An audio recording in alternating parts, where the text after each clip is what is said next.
యేసుక్రీస్తు నామములో మీ అందరికీ వందనాలు తెలియచేస్తూ ఉన్నాను. మన జీవితంలో గొప్ప విజయాన్ని చూడాలంటే మనము దేవుని స్తుతించేవారుగా ఉండాలి. ఎవరైతే స్తుతించేవారుగా ఉంటారో వారు అపవాదిని జయించగలుగుతారు. అపవాదిని జయించడానికి దేవుడిచ్చిన ఒక ఆయుధం ఏంటంటే స్తుతి. స్తుతి ద్వారా సాతాను యొక్క స్థావరాలను కోల్చవచ్చు. స్తుతించడం ద్వారా నీ జీవితంలో జయాన్ని పొందొచ్చని విషయాన్ని పరిశుద్ధ గ్రంథము తెలియచేస్తూ ఉంది.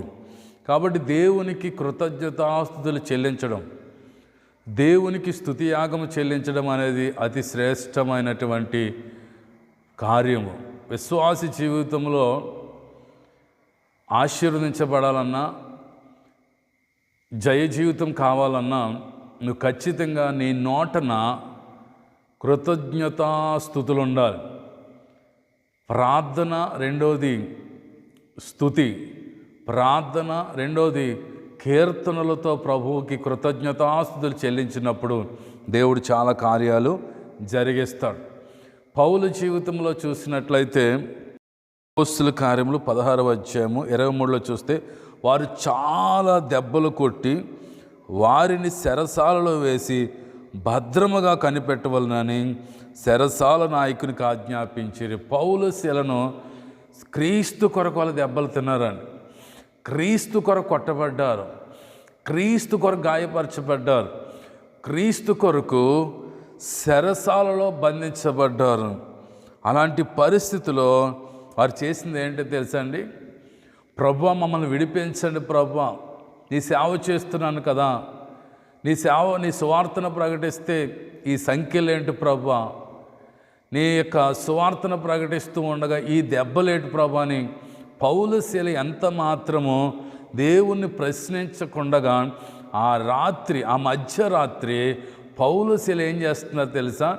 దేవుణ్ణి ఏమి అడగట్లేదు, దేవుణ్ణి స్తుతించాలని తప్ప, దేవునికి కృతజ్ఞత కలిగి ఉండాలనే ఉద్దేశమే తప్ప ఎంత మాత్రమో పౌలు శీల దేవుని దగ్గర నుంచి వారు ఏమి ఆశించినట్లుగా మనము చూడలేమండి.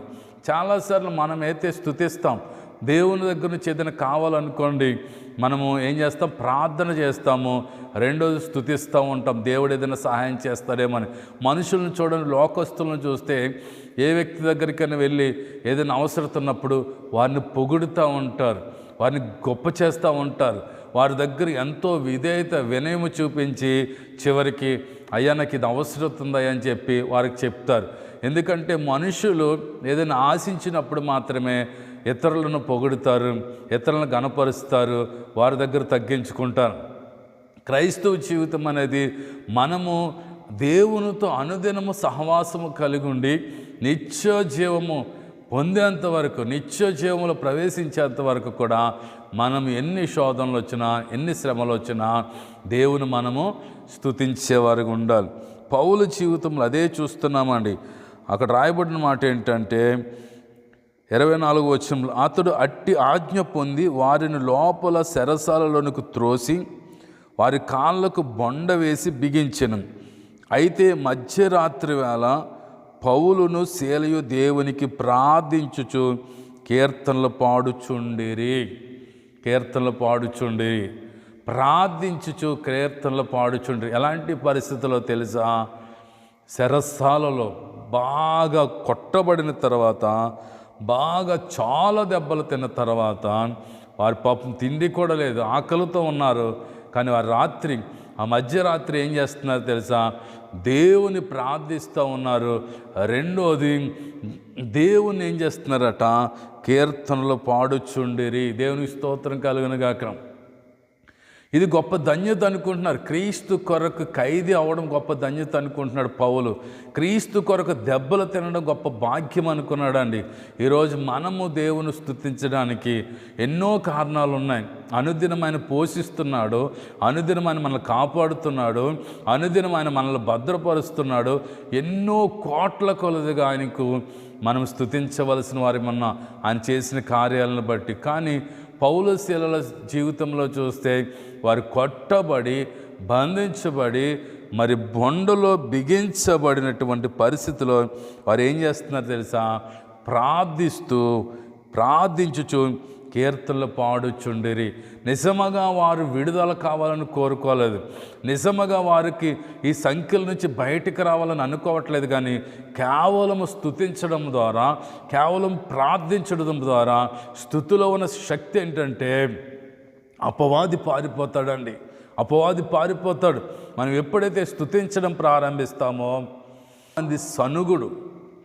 ఏదైనా చిన్న శోధన వస్తే మన ఓల్డ్ నేచర్, ప్రాచీన స్వభావం బయటకు వచ్చేస్తూ ఉంటుంది, కోపం వచ్చేస్తూ ఉంటుంది, తిరుగుబాటు వచ్చేస్తూ ఉంటుంది, అవిధేయత వచ్చేస్తూ ఉంటుంది. కానీ పౌలు శీలలో ఎంత గొప్ప సమర్పణ చూడండి, ఎంత గొప్ప ప్రతిష్టత చూడండి.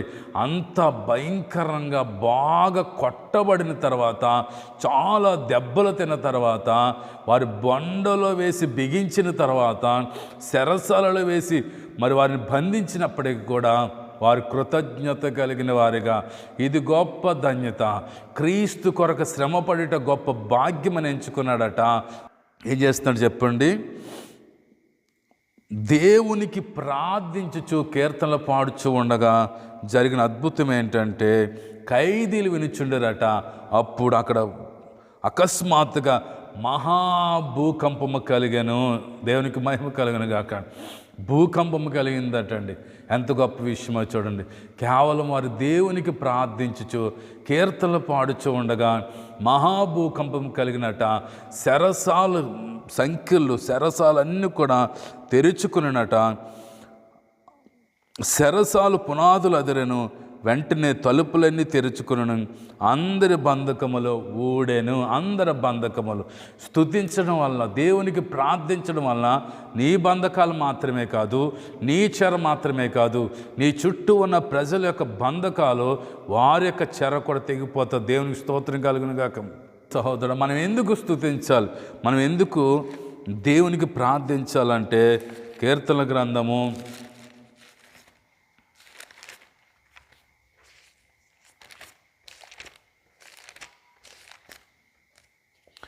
'మనము ఎందుకు స్తుతించాలి?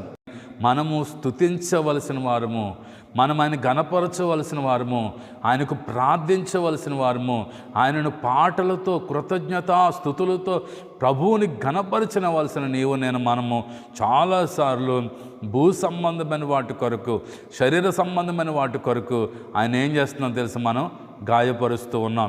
కానీ పౌలు శీలలు ఏం చేశారంటే, వారు బంధించబడినప్పటికీ, మరి చాలా దెబ్బలతో కొట్టబడినప్పటికీ బొండలు వేసి బిగించారటండి. కదలకుండగా ఆ చెరసాలలో బొండలు వేసి బిగించినప్పటికీ వారు చేసిన పని ఏంటంటే, దేవునికి ప్రార్థించుచు స్తుతించుచు వచ్చారట, పాటలు పాడారట. అప్పుడు అక్కడ మహాభూకంపము కలిగను, చెరసాలు తెరుచుకొనను, పునాదులు అదెనను, వారికున్న బంధకాలన్నీ కూడా తెగిపోయినట. అక్కడ గొప్ప రక్షణ కార్యం జరిగింది. ప్రజలందరూ విడుదల పొందారు. కారణం ఏంటో తెలుసా? స్తుతిలో అంత శక్తి ఉంది. నువ్వు స్తుతించినప్పుడు అపవాది పారిపోతాడు. నువ్వు స్తుతించినప్పుడు అపవాది ఓడిపోతాడు. నువ్వు స్తుతించినప్పుడు, నీవు నోరు తెరిచి ప్రభువును స్తుతించినప్పుడు నువ్వు గొప్ప జయాన్ని చూస్తావండి. కాబట్టి దేవుని స్తుతించడానికి మనం తీర్మానం చేద్దాం, దేవునికి ప్రార్థించడానికి మనం తీర్మానం చేద్దాం.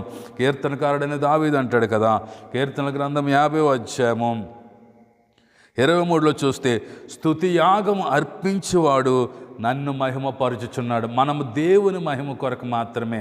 ఎన్ని శ్రమలున్నా, ఎంత తిరస్కారం వచ్చినా, మనుషులు మనల్ని ఏలెత్తి చూపించినా, మనుషులు మనల్ని అపహాసించినా, మనం చేయవలసిన పని ఏంటి తెలుసా? మనము ప్రభువుకి స్తుతియాగం అర్పించడానికి మనము రక్షించబడ్డాం. స్తుతియాగం అర్పించేవాడు నన్ను మహిమపరచుచున్నాడు.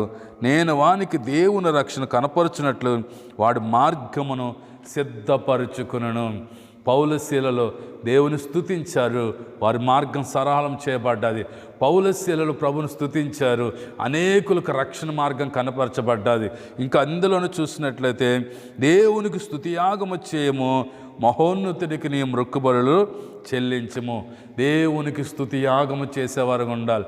దేవునికి ప్రార్థించుచు, దేవునికి కీర్తనలు పాడుతూ, కృతజ్ఞతాస్తుతులు చెల్లిస్తూ, థ్యాంక్స్ గివింగ్ చెల్లిస్తూ ప్రభువుని నువ్వు ఎక్కడైతే ఆరాధిస్తూ ఉంటావో అక్కడ దేవుని మహిమను చూడగలుగుతావు, దేవుని శక్తిని చూడగలుగుతావు, దేవుని కార్యాలు చూడగలుగుతావు. అపవాది క్రియలను అక్కడ లయపరచబడతాయి, ప్రజలకు బంధకాలు తెగిపోతాయి, ప్రజలకున్న సంఖ్యలు తెగిపోతాయి. కాబట్టి ఈరోజు నువ్వు అనేకమైన బంధకాల చేత ఉన్నావేమో, అనేక రీతిలుగా బంధించబడి ఉన్నావేమో, కట్టబడి ఉన్నావేమో, సంఖ్యలలో ఉన్నావేమో. అయితే నువ్వు చేయవలసిన పని ఏంటి తెలుసా? నీకు నాకున్న ఒకే ఒక ఆయుధం ఏంటి తెలుసా? స్తుతించడము. దేవునికి ప్రార్థించండి. దేవునికి ప్రార్థించుచు, స్తుతించుచు వారు ఏం చేశారు తెలుసా? పాటలు పాడినప్పుడు మహాభూకంపము కలిగింది. వారికున్న బంధకాలను తెగిపోయినాయి, వారికున్న సంఖ్యలను తెగిపోయినాయి, ఆ పునాదులను కదిలిపోయినాయి, ఆ యొక్క శిరసాలు బ్రద్దలైపోయింది, తెరవబడిందట. కాబట్టి దేవుడు స్తుతించే వారి కొరకు ఎదురు చూస్తున్నారు. నువ్వు ఎప్పుడైతే దేవుని దగ్గర నుంచి ఏమి ఆశించొద్దు, దేవుని దగ్గర నుంచి నువ్వేమి అడగనక్కర్లేదు, నువ్వు స్తుతిస్తూ ఉంటేనే, నువ్వు ఆయన కృతజ్ఞతాస్తుతులు చెల్లిస్తూ ఉంటే, నువ్వు ఆయనను మహిమపరుస్తూ ఉంటే ఖచ్చితంగా దేవుడు నువ్వు అడగక మునిపే నీ అక్కర్లన్నీ తీరుస్తాడు, నీ అవసరతలన్నీ తీరుస్తాడని తెలియజేస్తూ మనమందరం స్తుతించి అపవాదిని ఓడిందాం. మనం స్తుతించి అపవాది మీద జయం కలిగి ఉందాం. మనం స్తుతించి దేవుని మహిమపరుద్దాం. అలా చేసి నీ జీవితంలో, నా జీవితంలో దేవుని గొప్ప కార్యములు పొందుకుందుముగాక. ఆమేన్. గాడ్